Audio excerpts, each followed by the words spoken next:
ชียงใหม่นะคะเดี๋ยวเรามาดูกันค่ะว่าอุทยานนี้จะสวยงามขนาดไหนไปดูกันค่ะ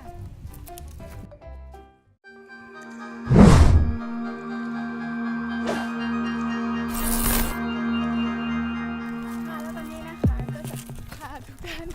ขึ้นไปเดินเส้นทางกลับมานะคะไปสำรวจกันค่ะว่าข้างบนมีอะไรกันช